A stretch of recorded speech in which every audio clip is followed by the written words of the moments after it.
It's Thursday, it's 8 o'clock, and it's the Big Detecting Show. Good evening, Adrian. I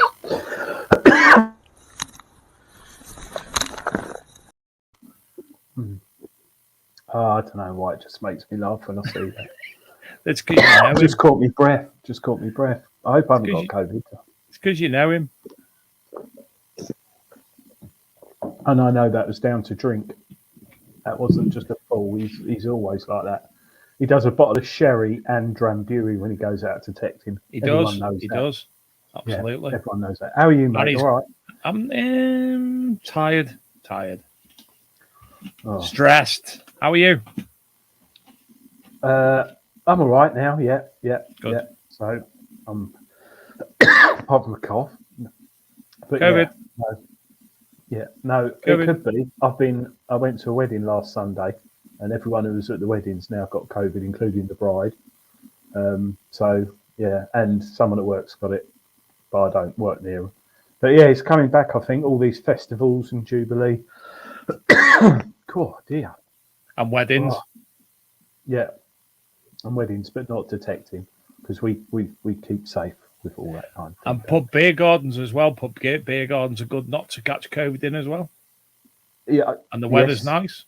Yes, very nice. So no, and I'm a bit worried about the crops though, especially down here. I think they're going to double up this year. I think they are. So, I mean, we were issued a yellow warning last night to say between 10 a.m. and midnight tonight, severe thunderstorms in our area. It's been cracking the flags all day. It's been too warm. I see it. But yeah, the harvest, they might whack another load in, so which is nice and good for the economy, but not for us. So yes, indeed, it's coming soon. There's going to be lots of land to detect on. So we don't have much grass like you up north. So I wish I had access to more ploughed fields, to be honest, Adrian, because they're just having, aren't they? Yes, they are. They are. Yeah, they are. And I'm looking forward to getting out soon. definitely looking forward to getting that. Good evening to Amy David Evans, someone called Tony Cawood, Ian Greenall, Dominic Tomczyk, who's messaged me. I'll have a look at that in a minute. Diggers Den Tyson, Martin Homan, Nick West, Francis Wright, Beeping Marvelous, young Mr. I forgot his name. James Newman, is that his last name? Yeah. He's not related to Steve. I was going to say. No. Don't want to see James getting naked now, do we? No. He could be one of Steve's illegitimate children, perhaps. Possibly. Actually, I never thought of that. Yeah, it could be. You can have that. You can take that. And to Julie Darch, hello all. Hope you're all marvellous and spiffing. Tickety boo, and all them words that posh people say. Diggers Den Tyson. Down in Kent, most of the fields get 2 crops as soon as they've done. 4 weeks later, seeded again. Yeah, but we're going to need it all, aren't we? With all Ukraine not sending stuff over here and things, so. But we'll see. Yep. Yes, indeed. Anyway, we've got him on tonight, haven't we?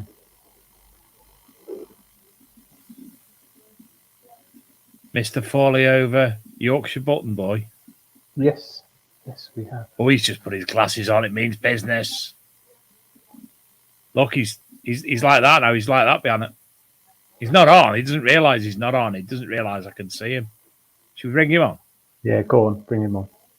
Let's bring him on then. Good evening, Tony. Shit, wrong one. I should. Classic. Hiya,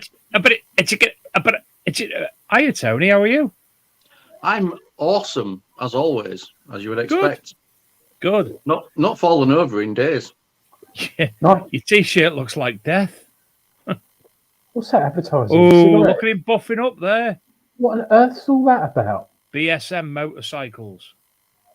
Is it? Skeletons, no idea. Just skeletons on the t-shirt. Horror film fan, so there's always skeletons or something on the t-shirts. Nice bit of bunting behind you. Did you make that? Yes, obviously. So my practical skills, as everyone knows, DIY, bunting, cushions, pillows, all of that stuff. I'm great at. Apart from, and Adrian, you can confirm this with me.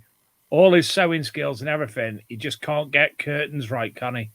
No, he's got a problem. But he's changed the camera because he's moved the camera so nobody can see it. Oh, half-mast curtains. Half-mast curtains. Yeah. I know what he's done. He's got ones that fold up a little bit, so you got a bit of airstream with the window open. That's what he's done. Or have you got a school near you, Tony? I beg your pardon? Have you got a school near you? Reasonably, yeah. Shall I remove Adrian from the feed quick? Yeah, I would. Not sure where he's going with this line. Good night, Adrian. Good night. Yeah, sorry.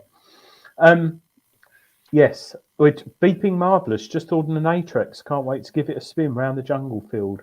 Well, hopefully, Beeping Marvelous, you'll have lots revealed to you about it tonight because we've asked Tony to come on the show to drink alcohol and talk about his sewing exploit. No, we haven't. To speak to us a bit more about the Atrex, where we're up to with that, because it's been a bedding in period. You've had a lot of time with it now, a good couple of months. So, you can give a bit of a authoritative view on it this evening, can't you?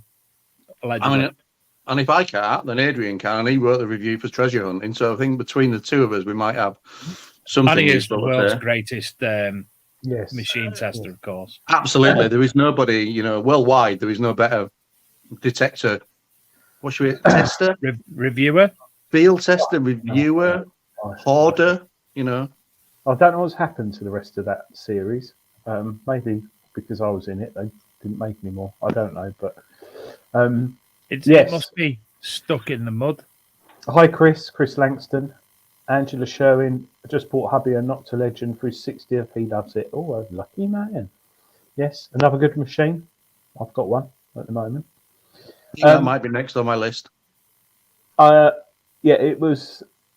I'm not comparing it to any other machine because even though it's been marketed as that, I've just used it as. But I'm very pleased with it at the moment.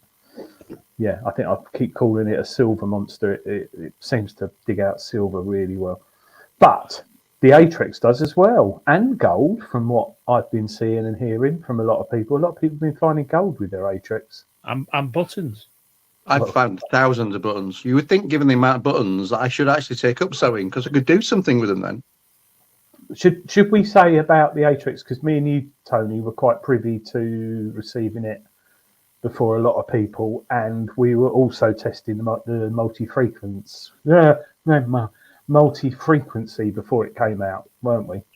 Yeah, one of the advantages of being part of Team Rutus, apart from talking to people at Detector and such good things, is getting access to the equipment early doors and playing with the new features. So I think we probably had multi-frequency in particular. I think we helped test them for about 6 weeks before the first version came out, and then tweak the other ones as well. Yep. And we were confused, weren't we, at first? We were like, hang on a minute. You've just sent us this this single frequency machine, which everyone was like, oh, well, it looks like the old Alta 71. It's got a colour screen and a white coil. Well, you could get that on the Alta 70. And that was about it, wasn't it, Tony? And we were like, well, we'll see how it goes. And then suddenly we got that message, didn't we? Load this onto your machines and it will run multi-frequency. You were like, what? Do you remember? Yeah. It did seem a little bit on the unusual side because, like you said, the Atrex is better, faster processor, lots of other good things. But, you know, fundamentally, you were looking at it going, yeah, but how's it going to compete with your Apexes, your Mind Labs, etc., who've all come out multi-frequency? I can't remember the last time we had a single frequency new release. And it's like, okay, so how are they going to compete with that? And Rutus sort of kept a little bit quiet. And then next thing you know, do you want to test this version of the software? And of course, you know, the software that you can flash using Wi-Fi onto the machine from your phone and things like that. And next thing you know, there's a multi-frequency Atrex using, I still don't get it. And I'm not technical, as most people will be aware, but it's like it uses the same coils as the Alta 71. So all my coils work on it, and all of the DD coils work in multi-frequency as well. It's like tantamount to voodoo or some magic of some shit. It's like I don't quite get how they managed to do it. Well, we'll never know either, because not Mind Lab, Rutus, no one will ever give you the true definitive how it works because it's all patented. Yep. So and I've asked them, all of them, including Mind Lab, and they won't tell me. No one will say no. And I think the only thing is they are all slightly a bit different to each other. So, and the Rutus one is especially different. And it took Arex, the designer of the Atrex and all the Rutus detectors. He told us, didn't he, Tony? But it was he is a scientist, well, he's a whiz, isn't he? And he told us, and it was like, I think it took me about an hour to translate it, not from Polish, but in technical to something that most of us understand. But it works. It was a bit. It worked straight away, didn't it? The first update we had, but it was interference and a few bits like that. And now it's as stable as anything. Absolutely, 100% stable.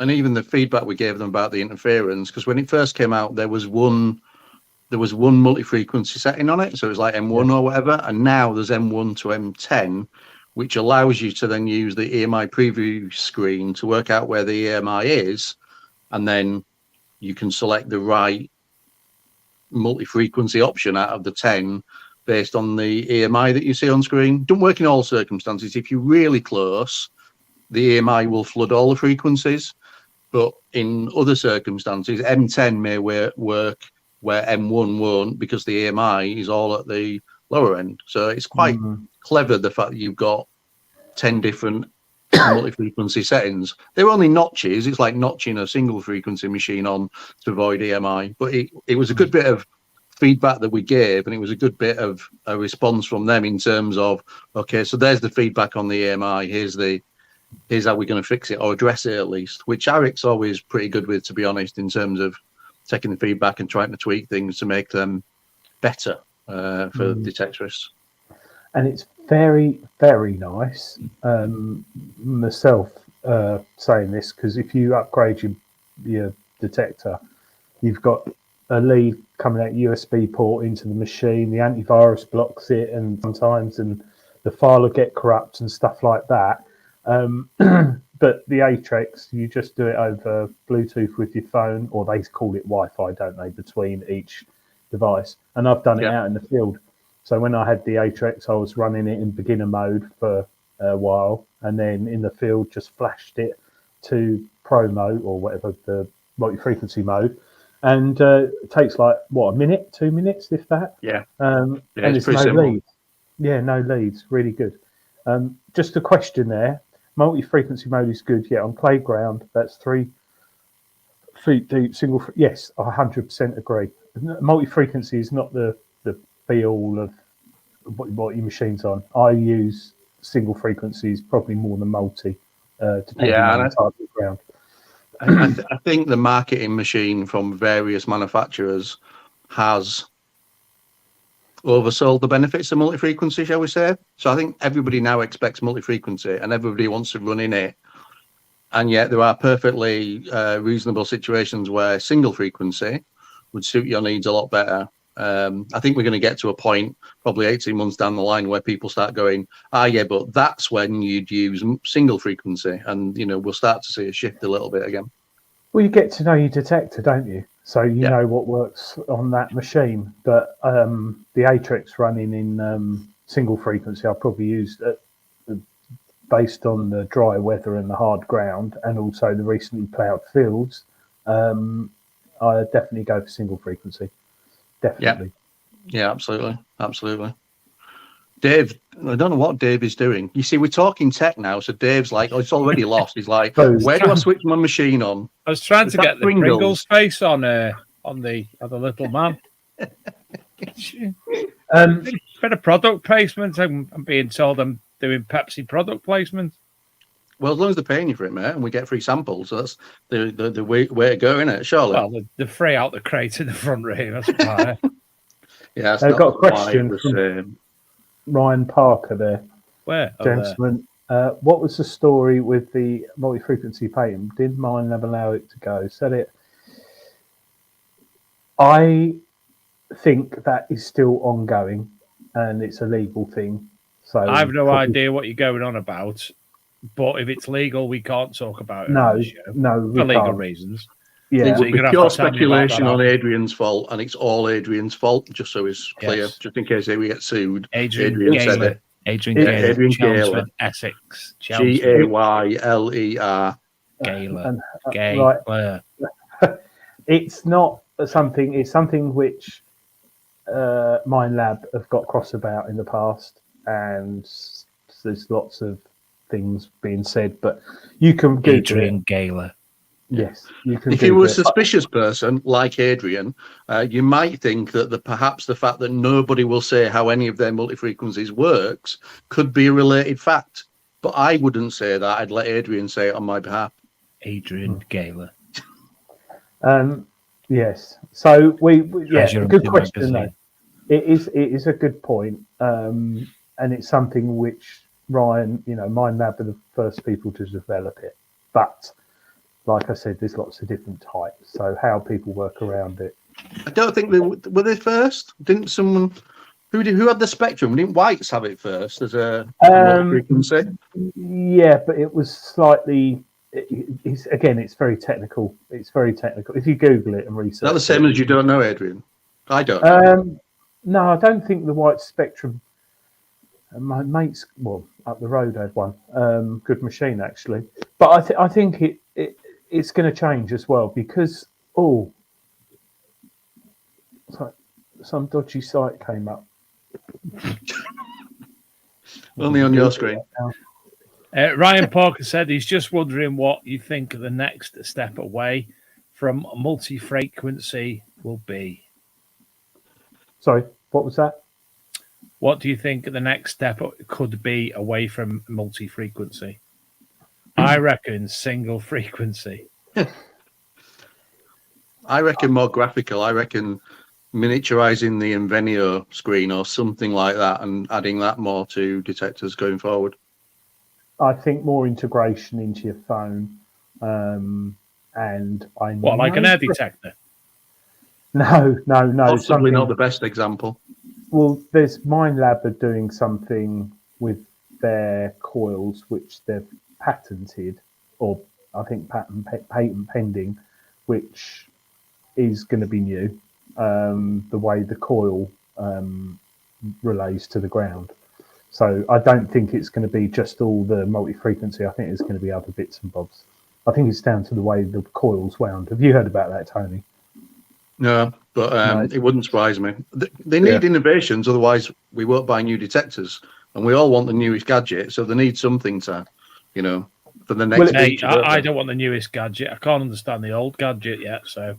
I use the royal we there, and I meant most people, Dave. Obviously, there are exceptions to any rule. Thanks for that. I do appreciate your covering for me there.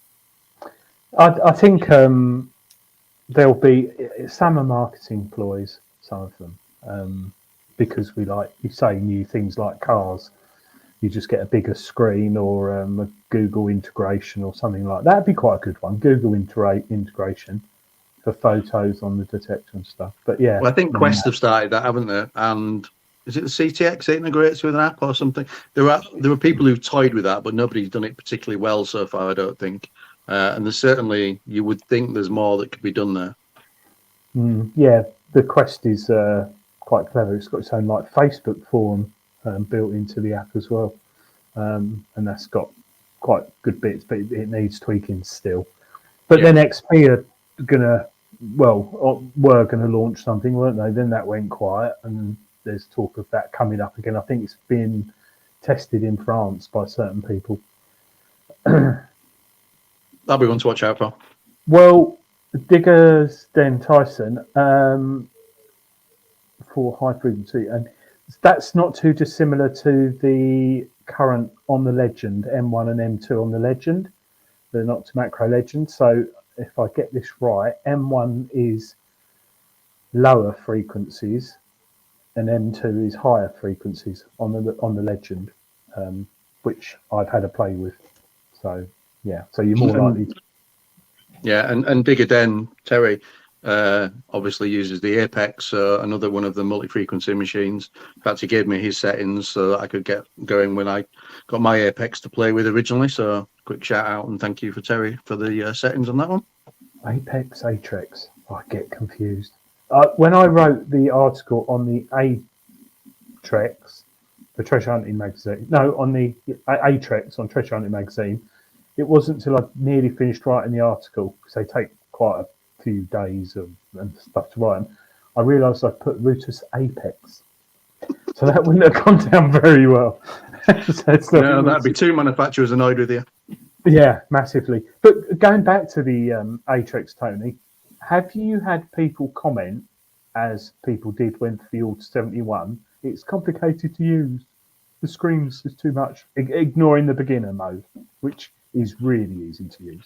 I mean, yeah, and it's no simpler than the Auto 71. It has a lot of the features and settings are exactly the same. There are some extra ones making it potentially even more confusing if that's not your thing. And I'll use Dave as an example, and I'm not calling him out necessarily, but it wasn't his comfort zone. He wanted something that was simpler to use, which is completely fine, and that's kind of why I think Rutus put the basic mode on, to take that feedback and allow people to have a more switch and go on machine, or do what we do, which is play with it all the time and mess about and break the settings and all those sort of things. It's good that it can appeal to both markets that way now, which the Alta never could. It was always a case of, it's complicated, and no matter how many times you tell people just switch it on, put it on coins and crack on, people's natural tendency is to start faffing about in the menu system, because you only know it's complicated if you go and start playing with the menus, which you don't really need to do if you just put it in a stock program and crack on. But it's, I guess, human nature to go and start playing with those things. If you can, and you stopped and you use a simpler machine, then you don't have that issue. So What are you using at the minute, Dave? You didn't like the Simplex after a while, did you? No, it wasn't simple for me. I've got the MindLab Vanquish, and I used the Quest Q35, sorry, Quest Q30 on the beach, Q33. What is it, Adrian? Quest Q30. Yeah, I got that. Used that on the beach, and I've got to say, out of all the detectors that I've used on the beach, it's the only one that didn't piss me off. So I'm looking at using that in the field soon. I'm going to go with that. But I mean, it's horses for courses, isn't it? When I looked at the Alta 71, part of the reason for selecting it in the first place was the amount of settings and things I could tweak. Not that I was in a position, having just sort of started the hobby, to know what any of those things were. But I figured once I got there, you know, months down the line, years down the line, at least the options would be there within the same machine. Kind of the same with the Atrex, really. The options are there. I don't need to do it. I'm just a gadget freak, so I'm going to go and play with things. It's just a natural thing for people like Adrian, me, and not Dave. I know Adrian likes going playing with things. Did you find the moving over from the Alta 71 to the Atrex to be simple, as in the user? What's the word? User interface. Same. Yes, interface. All the same. Yeah, the menu system's the same. The screen's the same. You know, the actual design of the detector is more or less the same. The processor is a lot faster in the Atrex. I think it's 3 times faster, which it needs to be to handle the multi-frequency. But if you're going from an Alta 71 to an Atrex, you'll be really familiar with it quite quickly because the menu system's laid out in the same way. It's got a few extra bits, obviously the 71 didn't have, but you won't find anything. Even the manual's written in the same way, and I know because I proofread the English version. So, you know, it's a very easy upgrade if you're coming from an Alta 71. Yeah, I agree. And the shaft is black now, not grey. Got it in there. And the colour screen, which is nice, but I wouldn't say it's amazing. Would you? Well, it's there's some unique things on it now. Like you get 2 lines, don't you, Tony? If you're near iron. Yeah, sometimes. And I think the colour screen. Adds to the detector, but I think it's also had a slight negative impact in the actual screen and glaring sunlight in particular, which Rutus are looking at the minute. Because of the screen difference, and now it's got colour on it, it's not quite as bright. So I think in direct sunlight, it can be quite a challenge to see sometimes. So a lot of debate on the forums about the best way to handle that. I mean, I find that turning it up to the max brightness and then changing the ID delay to 5 seconds allows me enough time that even if I'm in direct sunlight, I can I can angle the screen slightly and still see it. But Rutus are looking to see whether or not there's anything they can do to address that. It must be a challenge because I'm now completely convinced there is no sunlight in Poland because it's like they tested it extensively before releasing it. So I'm assuming they did come out in winter as well. So I'm like, maybe it's just because they didn't have any sun to look at it in. Well, yeah, because we received them in winter, didn't we? So December. It wasn't. Yeah, we got them in December, I think. So, and it wasn't until probably, I think I messaged you, didn't I, about a month or 2 ago. I said, hang on a minute. I went out, and if you put the case on it, the plastic case, makes it worse, which it did on the Alta 71. But at the end of the day, you can hear on the Alta 71 and the Atrex the tones if you've got a good target. So if you're a person who likes looking at the screen all the time, yeah, it is a bit of an issue. But the tones on the Rutus, you can pick it up quite easily. Yeah. And then they brought out the wireless headphones, didn't they? But which look exactly the same as the MindLab ones, but they're not because they've got different circuit board in, haven't they? Totally. Yeah, the wireless headphones. So the wireless headphones came after the wireless module. So the new wireless module with the Atrex is better than the old Alta 71, which was a bit could be a bit temperamental at times. The new one's great if you want to use your own headphones, but if you want to use headphones with literally no additional attachments, no wireless modules or anything like that, then the new Atrex headphones think, is it Micus? I think are the manufacturer sort of underneath it all. So I think, like you said, Adrian, Minelab sent them out with the Equinox originally, and just rebranded them. Minelab and Rutus have done the same, but they've altered the electronics inside. So now it's a direct connection to the Atrex, so there's no delay at all. So it's lightning quick if you want to use those headphones. If not, you can still use the wireless module as well. So you've got sort of multiple choices from that point of view. That's assuming you can work out how to switch them on, Adrian. I know some people have struggled with switching them on. No. I went out the other day, the week before last, and I couldn't get them to pair. But I think I was too impatient. And then I think that's because they weren't charged after all that. So I might explain it then. Yeah. So that's the only downside with wireless headphones is remembering to charge them. So it's absolutely. I did do some videos because a few people commented on the wireless headphones and switching them on, because I think normally people would press the on button for like a couple of seconds to switch your headphones on or something like that. It's not the same with the Atrex headphones. You literally just click it once short and then go through it. But there is a bunch of Atrex specific sort of demo videos on my YouTube channel for switching software in the middle of a field, all of those sort of things, just to help people, get used to sort of new features. Sorry, I just remembered. Just beeping marvelous. Headphone connection, ATPX Bluetooth. Yes, it is. On the Atrex. Do you remember? It is as well, but the actual Atrex connection to the headphones is whatever the radio frequency is, so it's faster than aptX Bluetooth. Yes. It has Bluetooth. It has aptX Bluetooth in as well, so you could use them with your Equinox if you wanted as well. Yes, you could. I just remembered, Tony, when you first started doing the format of your new YouTube videos on how to do things. Do you remember when I sent you that nice screenshot? That was so funny. What's the screenshot about?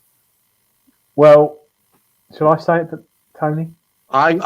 You've seen me falling over. I'm shameless when it comes to this stuff, mate. And you got me a good one, so gullibility levels were high. Tony had spent probably a few hours editing this video for YouTube on, I think it was how to change to multi-frequency on the Atrex. And he messaged it over to me. He said, Adrian, what do you think of this? And I looked at it. It was really good.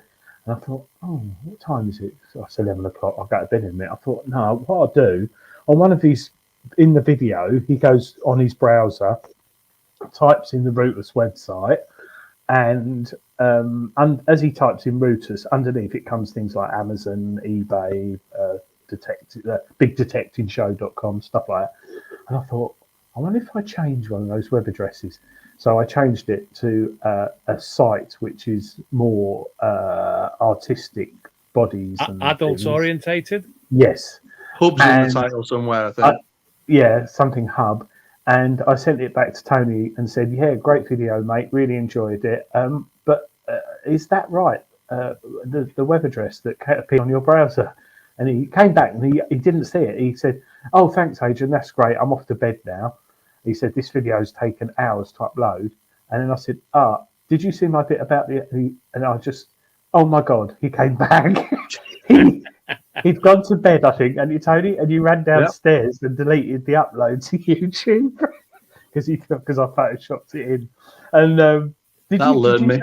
Yeah, sorry, because that wasted 2 hours of your life, me just winding you up. But yeah, that was quite interesting. Got a cow. But yes, they're good videos, and the headphones are good. How much are they? They're not cheap, are they? Well, they are.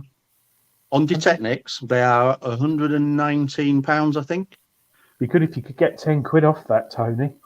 Yeah, so there is a 10% discount available for most things at Detectnics. I don't want to say everything, so some exceptions. I know, it's brilliant, isn't it? It's almost like we rehearsed it. So there's 10% discount if you ring them up and quote TC Detects. So if you've got something that you want to buy and you want to use Technics, who are great service, then you can get a discount using. So do you have to go like this? TC Detects like that. Yeah, like that. Or if the housing manager's near, you might want to whisper anyway, so you're not again buying yet another piece of detecting equipment. Yes, and the Technics aren't the only distributor, are they, for Rutus? There is another one that's online only. That for the life of me, and in the UK, that is obviously there are other distributors around. There is another one, but I can't for the life of me remember who it is. No. Okay. And that is your main machine now, isn't it, the Atrex? Yeah, I've got stupidly, because I saw it on eBay for a good deal, I bought a Mars Gauss as well because it was like 300 quid, brand new, and I'm like, I ain't got one of them. I definitely need another detector because I can use 5 at once, like you can. So I bought one. I've not been out with it for more than 2 hours because I've been using the Atrex almost exclusively since. So it's sort of like I'm not even getting my second machines out at the minute, the Apex or the Mine Lab or the Gauss, which I would like to get out and play with at some point. But so you've got five machines. Yeah. Right. Without thinking, rank them 1 to 5 now.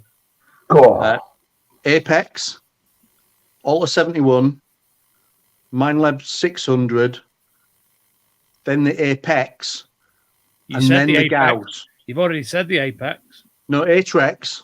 No, you Alta said 71, Atrex, Alta 71, Mine Lab 600, Apex, Garrett, and then the Gauss. The Gauss is in last only because I've not had a chance to play with it though. What one would you say is the most comfortable to detect with?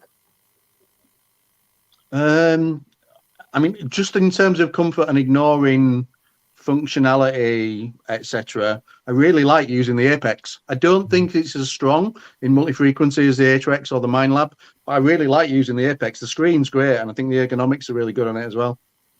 It is one of the comfortablest detectors I've ever used. How many do you currently have in your household, Adrian? Oh, just one. How many do you currently have in your household, Adrian? I honestly only have one in the house. How many do you have within your possession? Something like 11 or something. I don't know. Rank them 1 to 11. It changes. At the moment, it's not my dog. I can't rank. Top 3. No particular order. Come on, that's easier.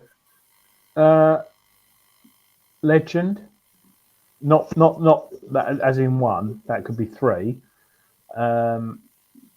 I gave you the Quest Q30. It depends on what? On performance, on value for money, on ease of use? Adrian, just generally. Average everything out, top 3.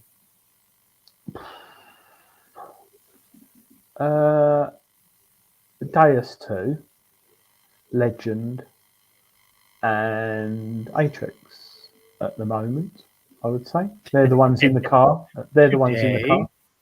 Yeah. The Deus 2... They all got their, if it starts raining, obviously the Legend isn't, bloody Atrex isn't waterproof. It's got a cover and it does keep the rain out. But I think at Christmas, I went out Christmas Eve with the Deus and the Atrex, and the Atrex got absolutely caked in mud, and I had to be careful because I didn't want water getting in it because it can happen. It does happen with the Alta 71. So I switched over to using the Deus 2, which was just submerged and covered in mud, and you just get and wash it under the kitchen sink. The Legend, again, it's a lightweight machine. It's literally a smidgen over the Simplex in weight, a bit like the Deus. Yeah, I don't know. I still like the Alta 71, but that's because I know it well, and I think I have tested the Atrex against other multi-frequency machines, and it does bang. You do get your money's worth on depth. It does. it does keep up there with the big boys, definitely, and the recovery speed, which is a big thing of the Alt 71 and the Atrex. The recovery speed is quick, really quick. Shame we couldn't do a demo, Tony, innit? I mean, I could, but all you get is nails in my house. I've got 5 in my house currently. You see, for somebody who says that they don't like detectors and struggle with them, that 5's as many as I've got. Yeah, but there's reasons behind my 5. Go on then. Well, Adrian sent me the Q30 for my son. The Vanquish is what Shane gave me. Selfish searcher. I've got the Nocta Macro MIDI Horde, which doesn't fit me, but I'm passing that on to Shane for his son. See what we're doing here. We all like to share. The C-Scope 600 series was my dad's, and the Fisher, whatever it is, Fisher Price one, that was 40 quid on a car boot sale, so I wasn't not having it. B2, F2. I wish it was a Fisher Price one, because that'd be funny. I tell you what, that Fisher F2 is cracking little machine. Really, really cracking machine. Cracking machine. I forgot the Vanquish. When that came out, Detectable, I was like, when you looked at, like, I think Simplex was coming out then, and they previewed the MIDI Horde and Mini Horde. And I remember looking at the Vanquish thinking, oh, it's got that big battery box on it. It's not, and I wasn't that over keen on it. And then when I got one to review, 540, flipping it. Probably, I've had more fines. I know you got to walk over it and all that, but I had more fines with the Vanquish than any other machine when field testing. Do you not think that the red plastic fades stupidly? Yeah, it's not. I've actually, have you seen that thing on Facebook and what have you, where people go over the garden chairs with a blowtorch to get it back to normal colour? Yeah. Thinking of doing that, to be honest, but knowing me, I'd just set fire to the Vanquish. Yeah, it seems nothing could go wrong if I did it. Nothing. Well, they might start doing what Garrett are doing. I think Digger Dawn was put something on YouTube the other day. They're doing like camouflage ones. Sorry, I still don't get it. What I know, I'd probably have a wood finish or a metal finish, but yeah, it's the American market, isn't it? You know that metal flooring when it's got like 3 things in alternate ways, so that'd be nice. Yeah. Or like rice or chips. But I'd end up eating a machine, wouldn't I? Or beer. Cake. You don't want to put more food on it. Box. Yeah. No, beer. Someone should start doing racks, but they do a battery wraps like shawarma or something, or a gyro. A gyro. Oh, they were nice. How many of them did I end up eating at Rodney Cook? Yeah, they're lovely. They are very good. All of them. But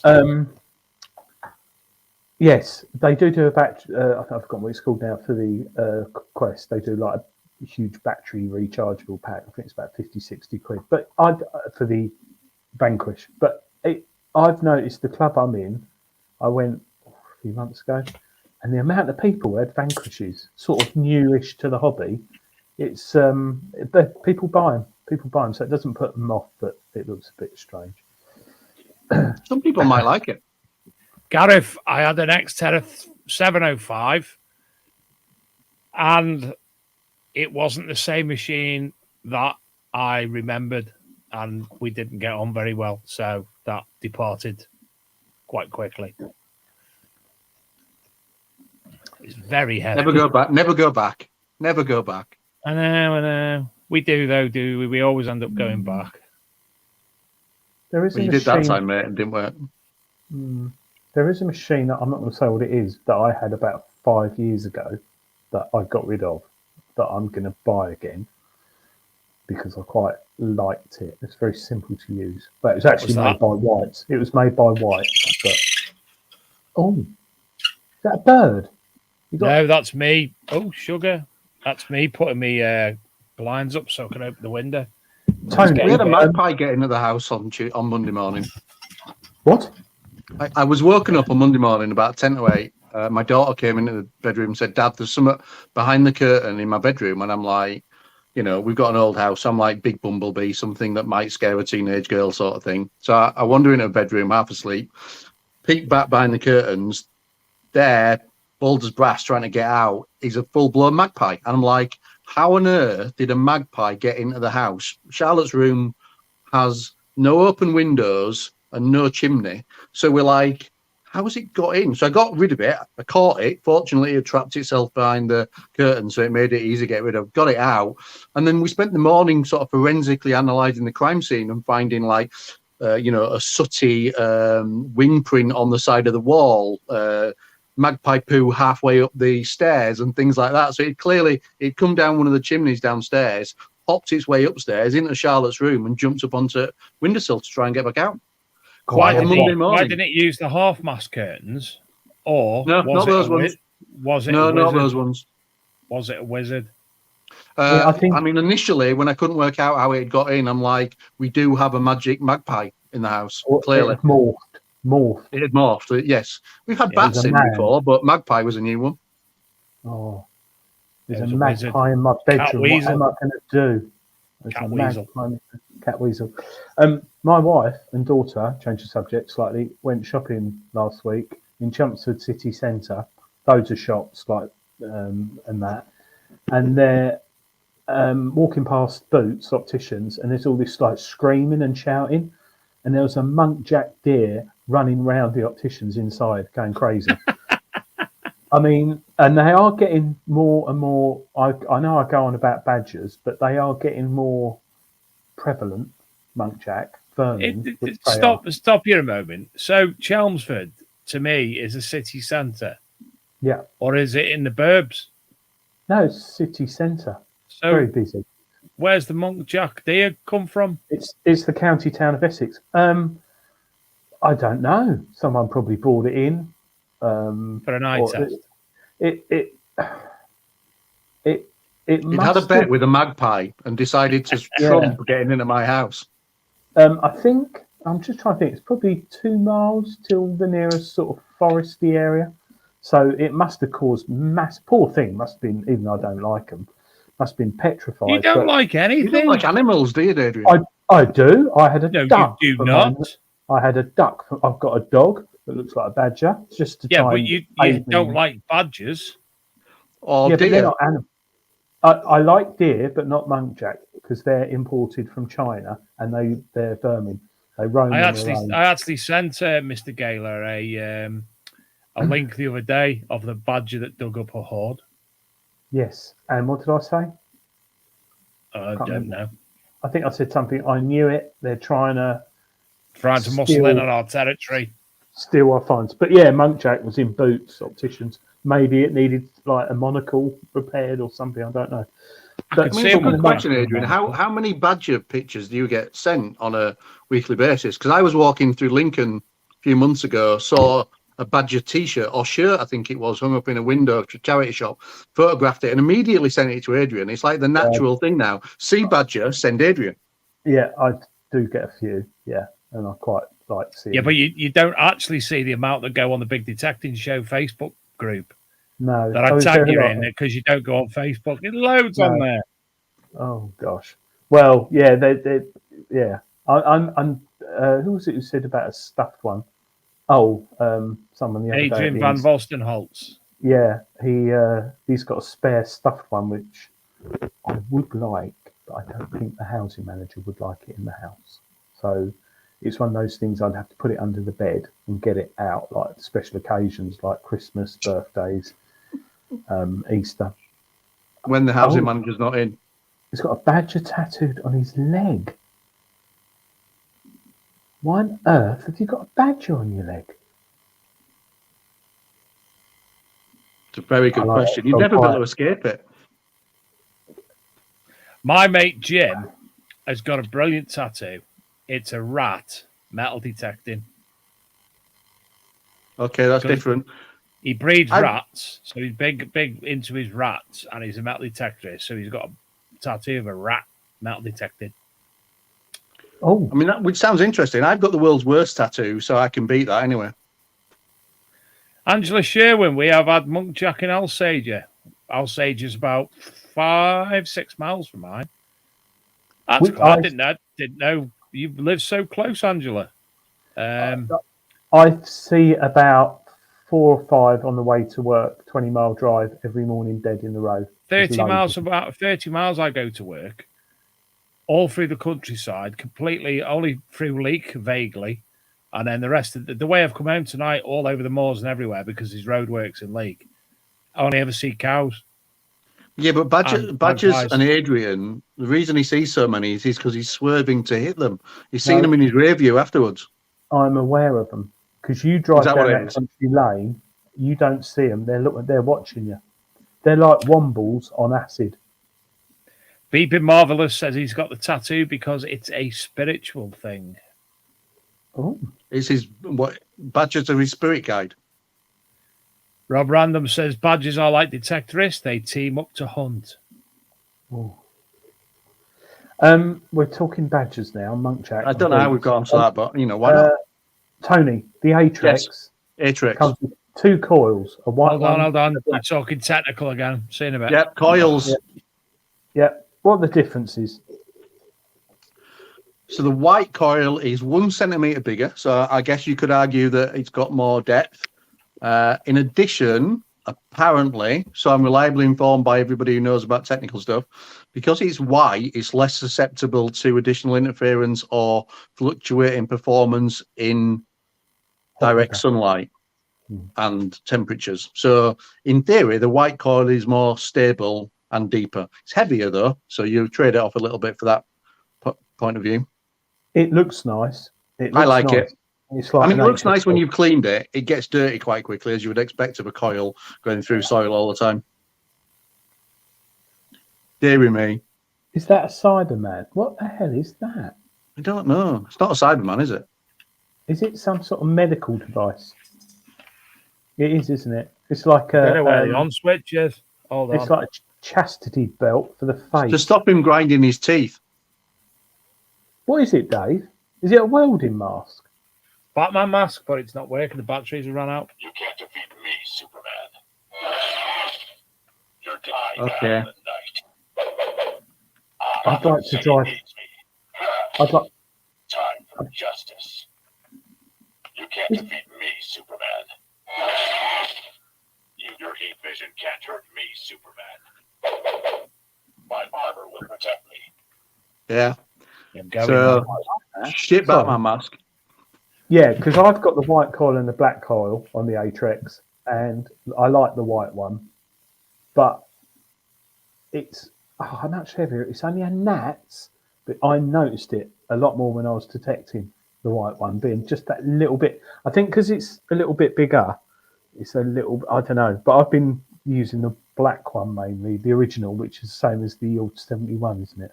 Yeah, I must admit, I swapped between the white one and the 23 centimeter DD coil that Rutus brought out about 3 years ago now, because it's really good on coins. So depending on which permission I'm going on, I often swap to that smaller coil because it's really good on coins. Lose a bit of depth, obviously, but it's great for coins. So I use that. And buttons, obviously, I find lots of buttons with it. Do you use the little tiny coil on the? I had one, but I don't really have any trashy enough sites to warrant using it that much. I literally had to go find a rubbish sort of dump to try and use the coil to see if it was working any better than anything else. Don't really have that issue normally, fortunately. So, right. So you predominantly. So what frequency have you been running the Atrex on multi-frequency all the time, or have you been going on single frequencies? And if you have been going on single frequencies, what ones have you predominantly been sticking to?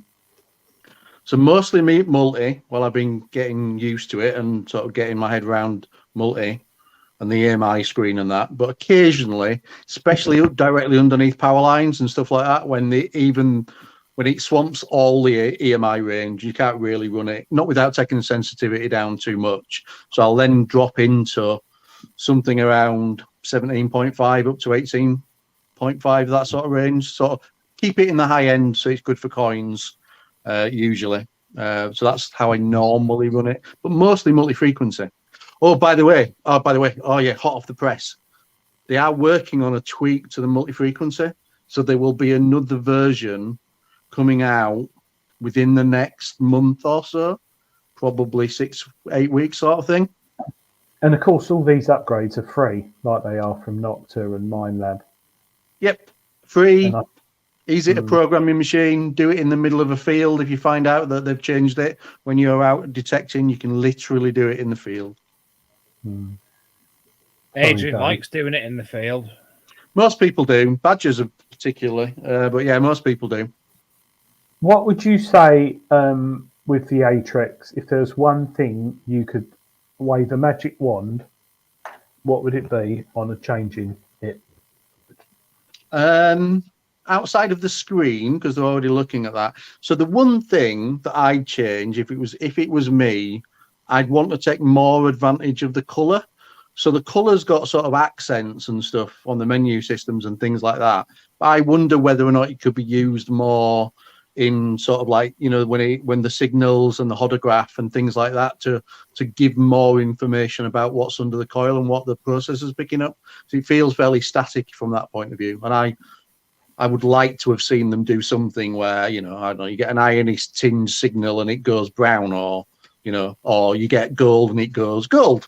That might be a little too simplistic, but, you know, using the color spectrum to better indicate what's under the coil, that to me seemed like a good idea. Unless you're colorblind. But then you wouldn't like the Atrex wouldn't have a massive advantage for you anyway, then, would you? No, but I think those could all come in the future. Eric's a very smart man, and he's always tweaking, and he's always looking at new developments. I mean, they've just released a new finds bag as well. So even when it looks like Rutus are doing something, there's always something going on at Rutus headquarters and something new coming out. You know, the headphones were the same, weren't they? 1 minute we're not, you know, we don't know anything's going on. The next minute, oh yeah, you'll get some new headphones next week. But they are right on the border of potentially World War III at the moment, so they've got a lot of refugees, and I know Rutus are doing a lot to help people, aren't they, from Ukraine? Yeah, and the Polish people in general. Is it? Yes, 700,000 Ukrainian refugees now, something like that. It's a massive amount compared to the 700 we've taken in. Yeah. The only thing I'd say with the Atrex is the shaft. It would have been nice if it was foldable. But there are people who are doing them. Yeah, I mean, and there's a few things that I think initially Rutus intended to have on the Atrex, so a collapsible or some shaft that would, you know, collapse, or telescopic, whatever it was. I think that was one of them. Yeah. You know, we can say shaft a lot if it amuses Dave. The other one was a rechargeable battery and waterproofing. I think those were the three features that they were trying to work on for the Atrex, but then didn't. Because of the difficulties in developing a detector during a pandemic. So they will all, as far as I'm aware, they will all feature on the new machine that they are also beavering away on in the background. Yeah. No, so we'll get them all eventually. I've seen there's a guy in Germany, I think, who 3D printing the collapsible stem things. Yeah, it's only about 120 quid or something, isn't it? It's yeah, I've talked to him about it, and I'm like, the problem for me, because I'm non-technical, so I can't put shelves up because there's a reasonable chance that they'll fall off the wall as soon as you put anything on them. So the fact that you would need to solder something to get the collapsible stem to work, I'm just like, I ain't gonna do that, because I will kill my Atrex. It's inevitable, you know, that's what will happen. So I'm like, it's a nice idea, but until it's something that I can do without killing it, or get someone else to do it, then yeah, I'll be leaving the stem. I don't mind it too much. I've got used to it, and I've changed my S to the straight shaft as well. So, you know, because straight shafts are better, Dave, clearly better than bendy ones. How did you do that? Where did you get that from? I think Rutus gave me it on the altar, and of course everything's interchangeable. So the shaft is the same on the Atrex and the altar. The coils are the same, so I just swapped them over. So I went from the S bend to the straight shaft, nice sleek black straight shaft, and stuck that on instead. I liked Paul from McGrafter's shaft. He'd actually created it out of composite, didn't he? And it's made the balance better and obviously a massive weight difference as well. Yeah, I remember that. Was it Rodney Cook? He got the shaft out, and I got it in my hands, and I didn't think it was going to be as light as, His shaft did impress a lot of people. Well, yeah, I can remember just getting hold of it and thinking, God, this is lovely. It really was nice, but then, Rutus are a metal detector manufacturer; they're not a shaft manufacturer, are they? And you need to be careful as well, because there's always some idiot like Dave who will jump up and down on your nice shiny shaft. So you've got to be careful. Which he did. But I proved that the shaft was a worthwhile standard in the community. It was indestructible. It was. Yeah, it's a good, strong, solid, reputable shaft. Yep. It was. On with the Atrex, Tony, you've had it 6 months now? Yeah, about that. What's your best find with it so far? You mean apart from the 33 buttons from last weekend, a new record for Yorkshire Button Boy? You're joking. No, on my telling you about my new permission. So although it's arable, so there's crops on everything, there was one patch where the crops hadn't taken, and farmers like, well, you can go on there. There's a couple of acres where there's nothing on, it's just stubble, you're fine. So I went on there, and I think it's where they've had the harvest in the past. Like when they brought the harvest in, got pissed on cider, etc., afterwards. And I literally found 33 buttons. And even by my standards, that was a record. And it was in like 2.5 hours, 33 buttons. It was remarkable. Crikey. Oh, I think, yeah. That doesn't surprise me, TC. I mean, it doesn't surprise me, but the excitement of a brand new permission, especially when he says 6,500 acres, and literally your first visit, you find 33 buttons and like 6,500 acres of buttons. This is going to be fun. That is a lot. Just a quick one there. Dark Knight Detectorist. Is it true that some shafts are actually plastic and just coated in carbon fibre and not for? Yes, it is true. There are some. I'm not sure about spades. I know the McGrafter is 100% carbon fibre, not fibre. And composite. Sorry? Composite. Yeah.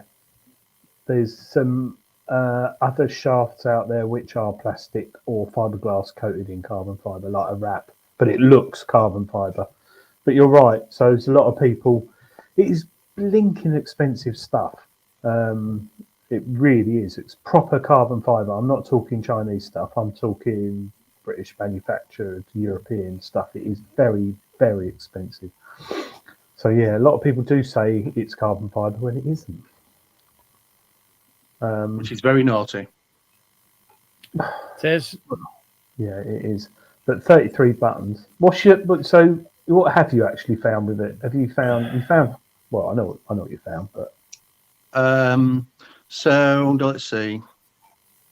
So a piece of grape shot, that was quite cool because the grape shot was on one side of a big field, and on the other side I'd just found a Royal Artillery button. So it seemed to like connect. It was like, so the Royal Artillery were over there, firing grape shot over there. So that was quite cool. And the nice little, all these all on the same field. A nice little medieval casket key as well came off, all in the same session. I think they were all with the Atrex. There was, and the usual, assorted hammers and things like that. I think my best find from last year though was with the Apex, that Jesus Christ figurine that I found, the gold gilded one. I think that was with the Apex. I mean, to be fair, it's like 4 inches long, so I think most machines would pick it up. You'd be surprised if they didn't, but that was nice. And York Museum are looking to acquire that, as they call it at the minute. So I'm hoping that will go somewhere useful and maybe get on display at some point. And I think we have a place for that within one of our printed magazines this year, Mr. Cawood, if you'd be so kind.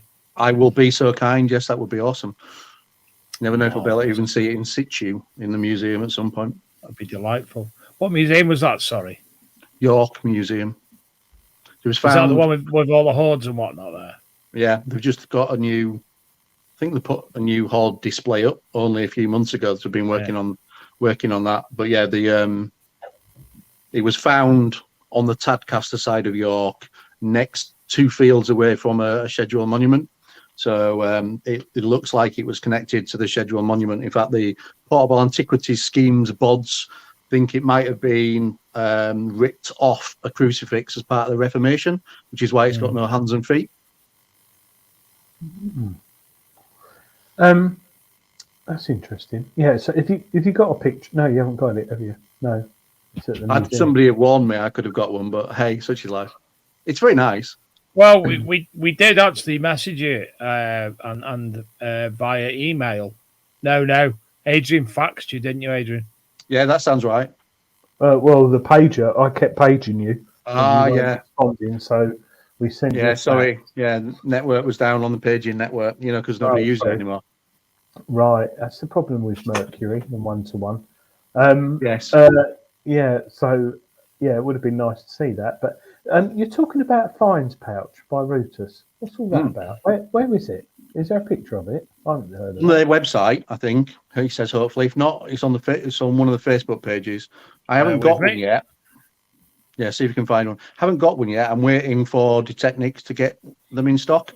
When I do, or when they do become available, I'll run a competition on my YouTube channel and on the Rutus Facebook page, Rutus UK Facebook page, so people can win one of the new Fines pouches. They look good, but of course, so you get it in the field, you won't really know. No. Save me entering a competition, TC. Can you just give me one? Can't find it on the website, by the way. Or you give us one for a competition and we'll fix it so Dave wins it. That's probably better, actually. Yeah. I'm not sure those are the things you should say on air, though. It didn't say anything. I didn't hear him. Oh, no. Dave's never won anything. Not on our show, anyway. Even though he enters, which I don't. Are you on the Rutus website, Dave? I've been on the website. I'm going on Facebook now. It'll be around somewhere. There are pictures. I've not seen one in the flesh yet, as it were. But if it's anything like the other accessory bags that Rutus do, their rucksacks are phenomenal, fantastic. Yes, they are. Quality. So if it's anything like that, I'm hopeful. And timing wise, it'll be good because I was just about to buy a new Fines pack, so now I don't need to bother. I'll just get one of them instead. I've never found one that I'm 100% happy with. There's something. There's always something. And it's either the zips aren't good, or it's got too many compartments, or it gets in the way, or I've had them all. At the moment, I just use the pockets on my not bra, because I don't wear one when I detect. Capan. I use a Capan. You heard of Capan? Joe and Alan sell their stuff. Yeah. No. Yes. They're for a German company, and they have loads of metal detecting things. And there's this jacket I got, and it is I've been wearing that for over a year now. It's not combat; it's all black, but it's got loads of nice pockets, and that works quite well. But then you need something to put your pinpointer in. That's always my problem. Well, the DAS, the MI60's got a nice little pouch, but yeah, what pinpointer do you use, Tony? A Nocta. It was when they were Nocta and Macro separately, but the pinpointers look the same. So I'm going to say it's Nocta, but it could be Macro. But it's it's indestructible. It's been going for ages and never have any issues with it. Always really robust. And my problem with the bags is I want a bag that I can put the pinpointer in and my digging tools, my Japanese gardening thingy, and the bags always take one or the other.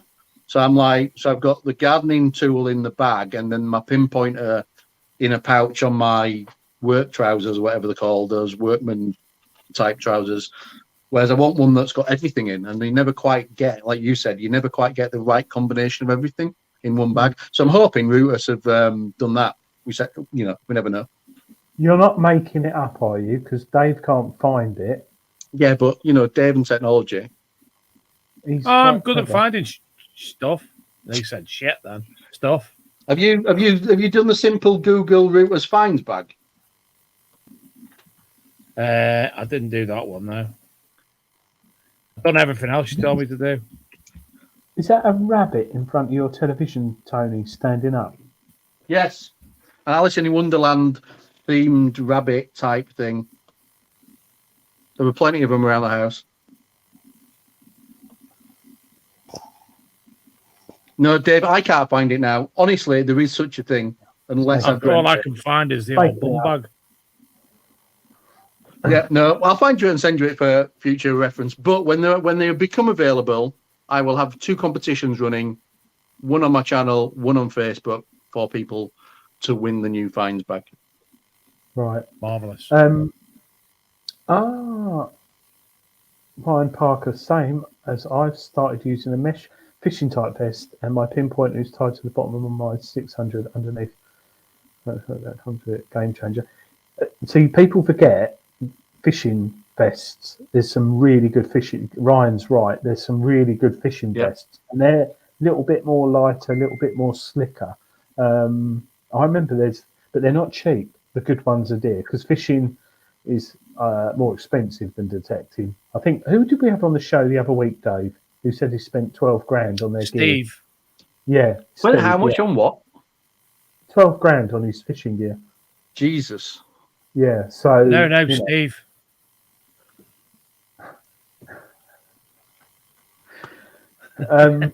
Yeah, but there is some good. But I shouldn't be saying that because distributors don't sell fishing. Well, I think some sell fishing jackets, but call them detecting jackets. But yeah, yeah, you're right. It'd be interesting on Fine's pouches. He's looking for it. Adrian. Yeah. Mm-hmm. Spin the coil. Yes, but there's no questions. Well, there is questions. Go on, let's get it up. You can spin it if you want. I was trying to remember if there's anything else I was going to mention.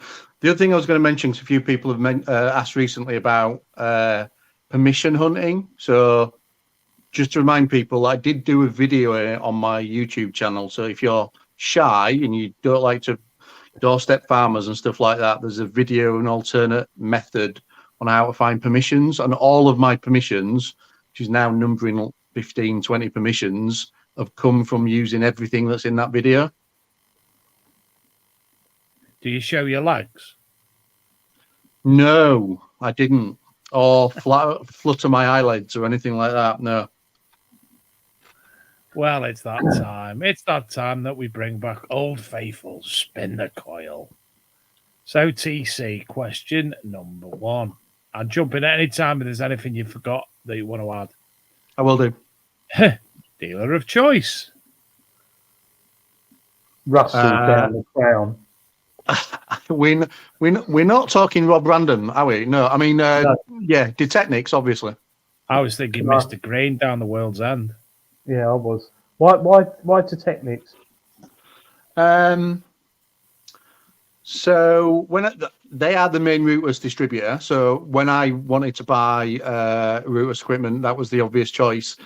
I also quickly found out that their service is really good and personal. And to be fair, I've never had bad service from any of the sort of distributors or retailers, be it, LP or Crawford's or Regton's, and even all of them are brilliant. It's weird that they're all that shit on their service, from next day delivery, the couriers they use, pricing, if you have any issues, anything like that, they're all fantastic. So the Technics are my of choice because they're the Rutus main distributor, and obviously I use Rutus stuff more than anything else.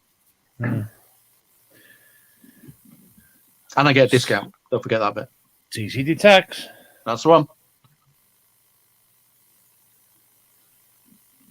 Have you ever used fake tan on them legs? I bet he has.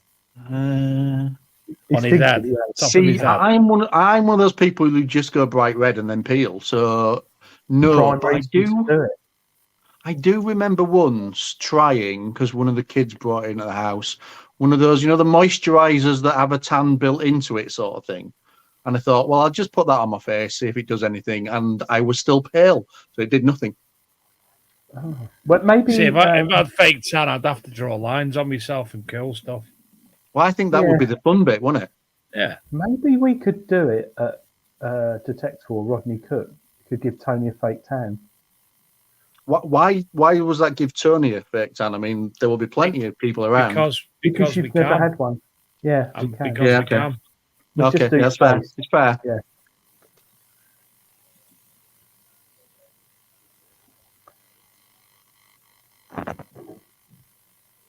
Most wanted detecting find.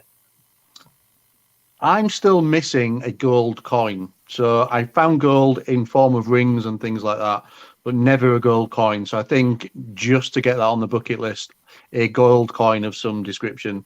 If it was like a noble or something else, then that would be great as well. Yeah. What were you up to, Mr. Gaylor? What would you say?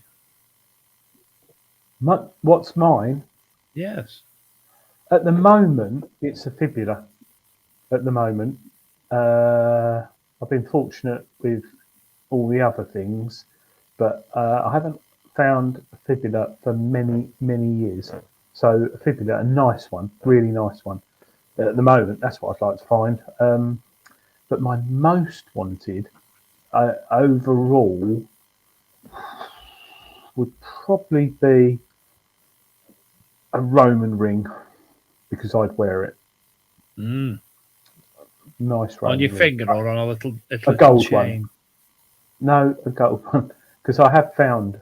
I found a Well, Roman... if you were to find a gold Roman ring, do you not think it would be like taken off you by sort of treasure straight away? Well, yeah, but I'm getting my medieval one back soon, so I did wear that for a week before I handed it into the flow.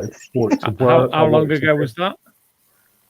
3 years. But at the Flow, British Museum, done all their stuff, great. It's been with the coroner now for nearly a year, because the whole process has worked very smoothly. Flow's been really good, up to date, updating me, but the coroner, you can't really contact them, and the person who did it has left and someone else is in charge, and they've apparently got hundreds of items that I'm waiting for them to release. Quite frustrating. See, your next question is as follows. I'm doing it like that so I can like fill in the quietness. Big or small coil?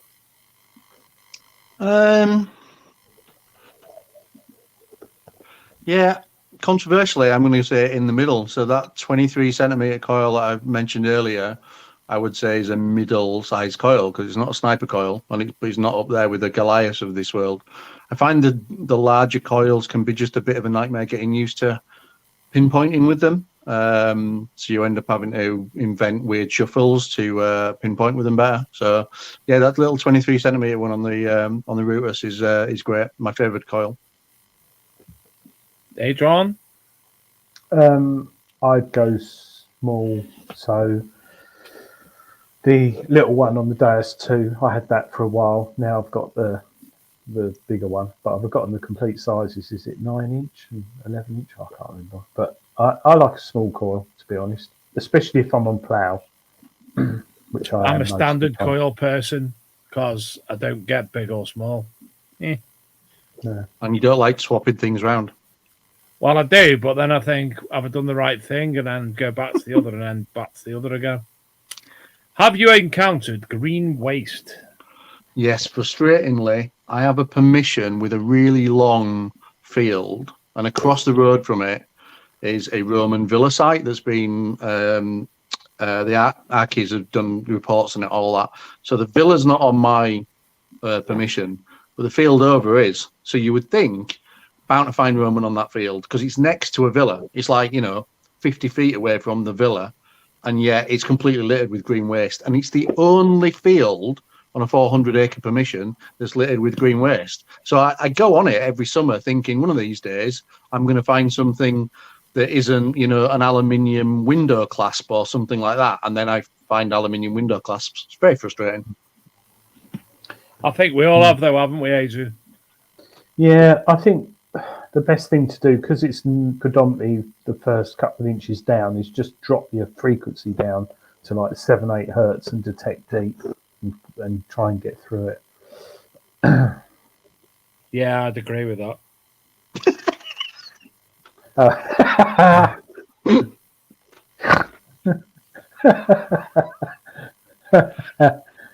What is your favourite tipple other than the sherry and drambuie that you take on your digs with you? Sheridan's. My favourite tipple normally is American IPAs or pale ales. So technically, my favourite is a beer from San Francisco called Anchor Steam beer, which can't get easily over here, but find it every now and again. Did you say Anchor then? You did say Anchor, didn't you? I did say Anchor. There was no W, despite the lisp. It was definitely Anchor Steam beer. Anchor Steam beer. Not Webster's or Tetley. No, because despite what you think, Adrian, we do have some taste up north. Yeah, he does have a flat cap and he has got a whippet that he uses but I've got many flat caps. He's actually having to go and buy his beer from San Francisco rather than Tetley or Webster's or whatever. And just a preference thing, mate. My question. No, I think that obviously means that the proper beer, is too strong for him, so he has to go abroad to get cheap American shit. It's cheap. It's definitely not cheap. I'd worry about the carbon footprint importing all that. Anyway, that's another question. Fuck it. Are you ambidextrous whilst metal detecting? No, I've tried it left-handed occasionally when you get cramp, especially if you've been on a rally for a long time. And left-handed, I'm just completely. I might as well stop. You know those videos you see of people wandering around with old deuses, the ones where they just swing them like they're umbrellas or something. That's what I look like, just like that. So I'm completely non-ambidextrous at detecting or anything else. I can barely stand up on my left leg. I can do it, but it doesn't feel right, and I get bored of it a couple of minutes because it don't feel right. Yeah, I agree. Adrian? I do it all the time. Yeah. Okay. You use both hands on your shaft. Yeah. I agree. It doesn't feel as right, but I think it's you don't have a bad back at the end of the day. Because if you have any, what do your friends think? Yeah. So my imaginary friends all think my hobby's great. My children think I'm mad, but my friends, a lot of them are quite interested. When they hear that you're a detectorist, they want to know what you found and things like that. They're not, conversations about a new permission, they only really work in this sort of environment. Nobody gets excited about that, but show them like the price figurine or hammered coins, things like that. And all of a sudden it's like, ooh, what's that? And then usually the next question is, and what's it worth? That's normally the next one. And is it treasure? Yeah.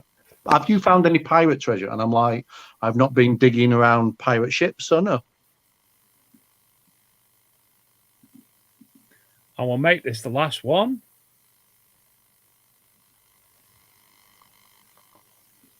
Are you a member of a club? A detecting club, or it could be a shoe restoration club.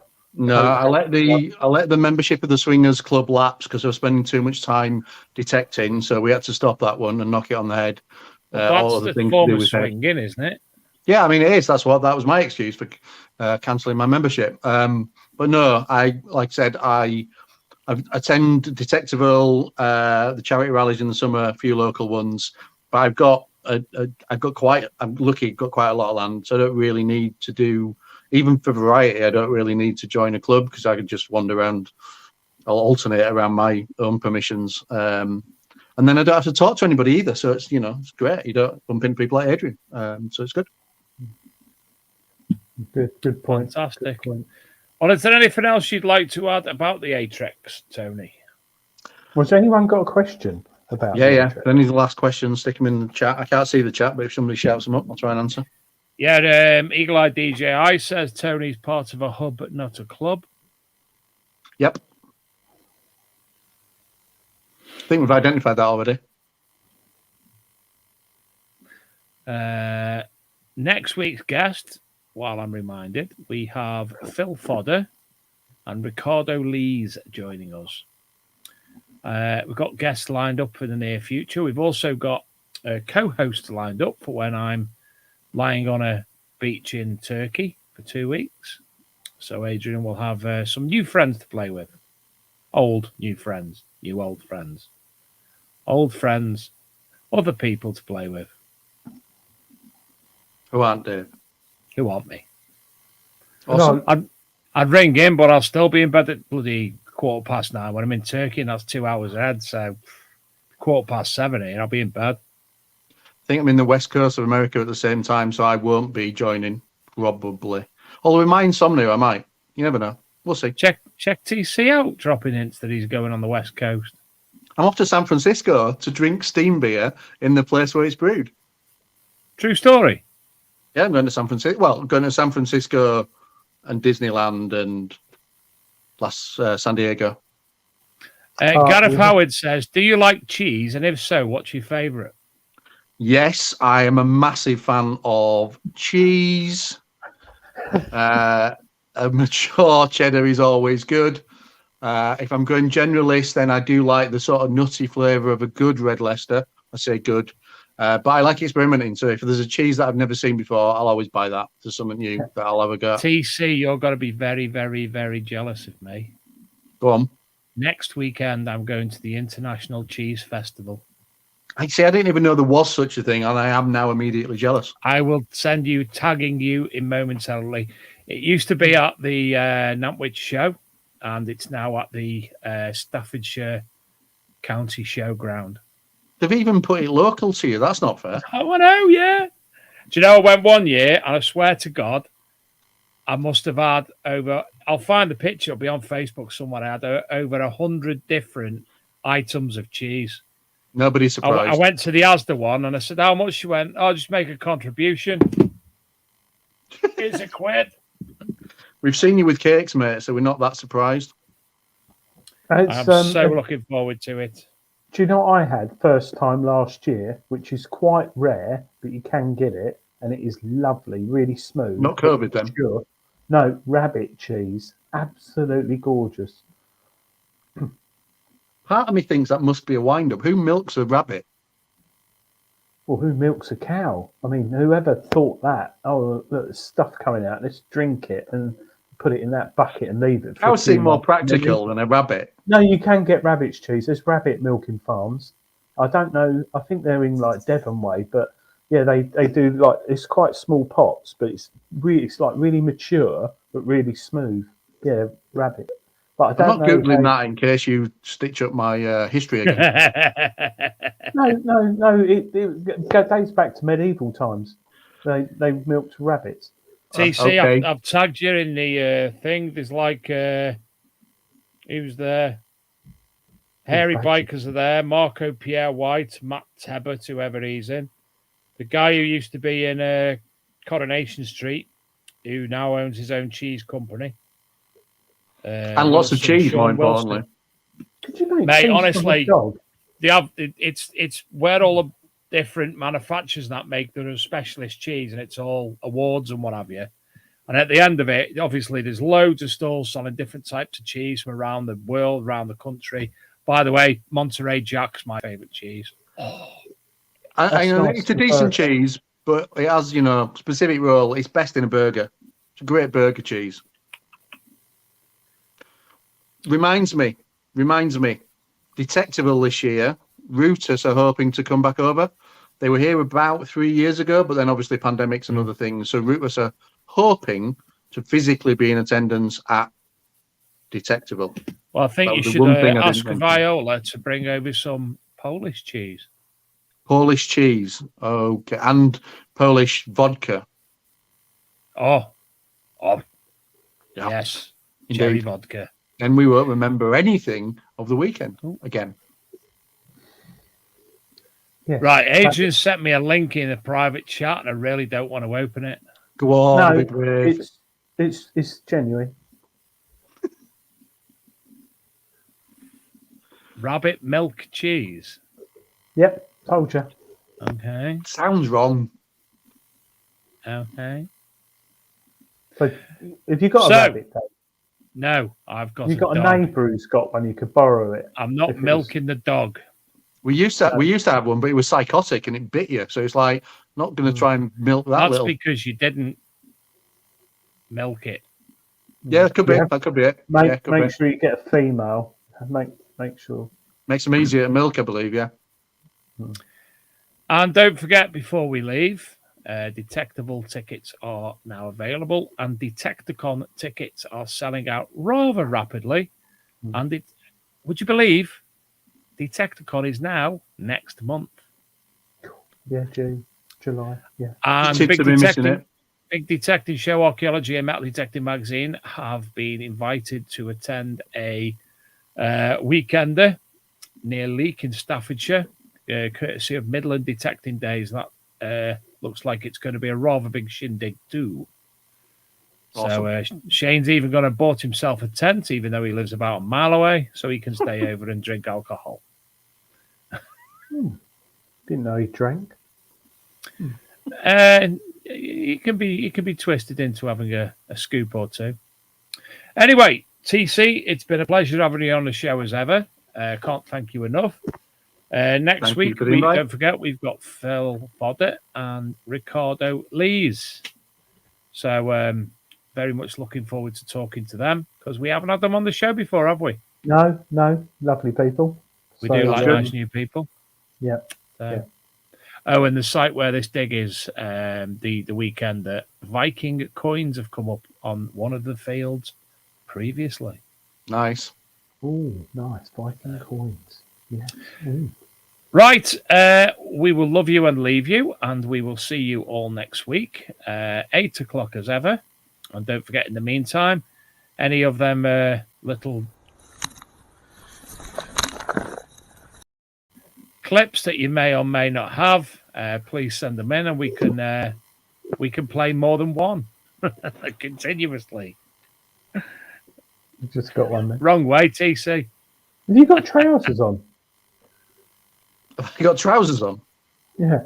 Yeah, of course. It's not me. It's not you, Adrian. It's me. I wear trousers. Oh, right. Okay. I just thought I saw a bit of flesh there. He wears trousers in bed. Where's his father in bed? Yeah. Farrah's, Yeah. wow. Blast from the past. Yeah. Right. Well, thank you, everybody. And we will see you next week, won't we? Yes. See you all. Bye. See ya. Thanks, Tony. Bye. Ta-ta. Bye, everyone. Good night.